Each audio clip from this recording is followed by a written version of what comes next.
Mga abay, ito ang trabaho nating marangal. Panoorin nyo trabaho natin. Trabaho natin minahal at wala tayong inargabyadong tao. Pag-usapan natin yan. Madalas nating naririnig ang katagang ang trabaho ay dignidad ng tao.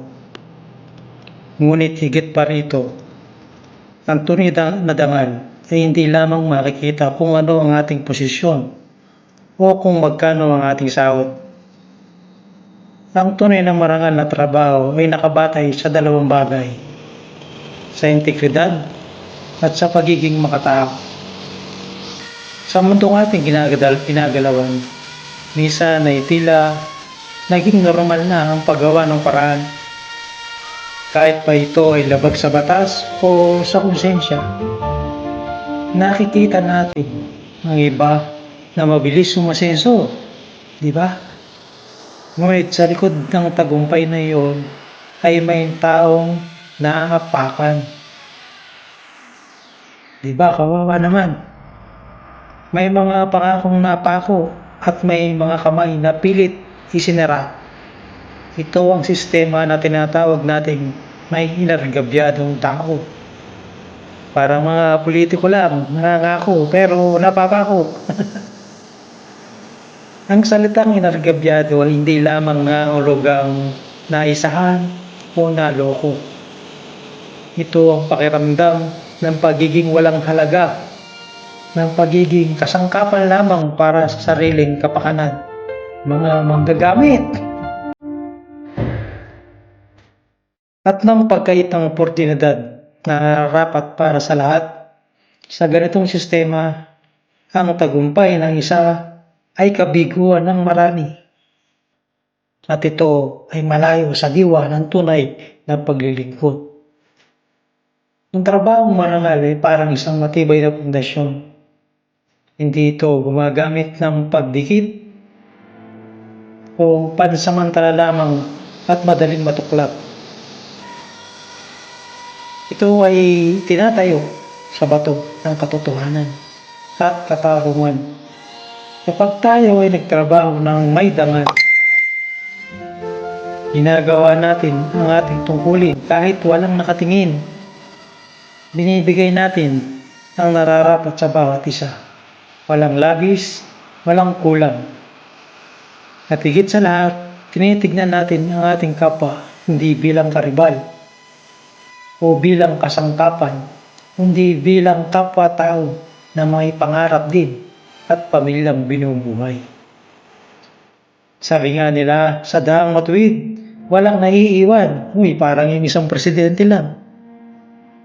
At sa daang ito, walang puwang ang pandaraya at pangapi. Isipin ninyo, gaano kaganda ang mundo ng trabaho kung bawat kumpanya, bawat opisina, at bawat komunidad ay may puso. Kung ang promosyon ay base sa galing at sipag, hindi sa palakasan o favoritismo. Kung ang sweldo ay sapat at makatarungan at hindi kunikurakot, kinakaltas ng patalikod. Diba? Shoutout sa Manggagawa Party List na nagsusulong ng pantay-pantay na sahod sa buong reliyon. Sana magkatotoo ito.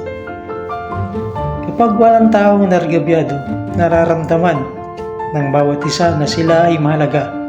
Lumalakas ang loob nila, gumaganda ang kalidad ng serbisyo, at umunlad ang buong lipunan. Ang dangal na trabaho ay nagiging dangal din ng buong bayan. Huwag nating hayaang maging ugali natin ang pwede na yan o discarding madali yan. Tandaan natin na ang anumang tagumpay na nakuha sa pamamagitan ng pagyurak sa iba ay mananatiling marumi at mabigat sa konsensya kung may konsensya. Walang tunay na katahimikan ng taong may tinatagong mali. Kaya naman, hamon ko sa bawat isa sa atin, maging empleyado man, manager o negosyante o leader, maging marangal tayo sa ating gawa. Gawin natin ang tama ng lahat ng bagay sa oras at sa paraang nararapat. Maging makatao tayo. Huwag nating gamitin ng kapangyarihan o posisyon para manlamang lamang. Sa halip, gamitin natin ito para mag-angat ng iba. Dahil ang tunay na leader ay professional, ay hindi nasusukat sa taas ng kanyang labot, kung hindi sa dami ng taong nahila at tinulungang umangat. Sa huli, mananaig pa rin ang katotohanan. Ang trabahong malinis at walang tinapakan na tao ang tanging yaman na hindi mananakaw at mananatiling maningning hanggang sa dulo. Dahil sa dulo ng lahat, ang pinakamagandang resume na may papakita natin ay hindi ang listahan ng ating mga natapos, kundi ang malinis nating pangalan at mga ngiti ng mga taong hindi natin pinabayaan at hindi natin inargabyado. Dito nagtatapos ang ating talumpati. Salamat mga kaibigan.